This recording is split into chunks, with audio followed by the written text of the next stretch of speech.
The first time you lay eyes on the State Farm Center, you might just think the alien invasion has arrived, and we don't blame you. Still attracting attention for its unique design, the arena was created by distinguished architect and UIUC alumnus Max Abramovitz in the 1960s. It was one of the only two-edged supported domes in the world at that time.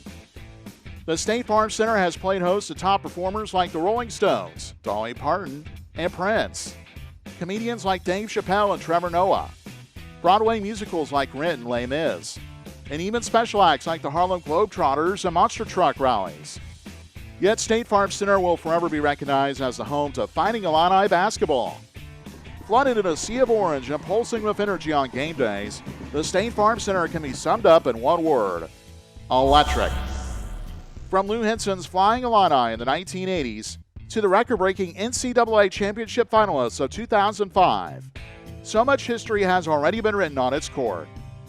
We can't wait to see what happens next, and we hope you'll join us on your next tour of the University of Illinois.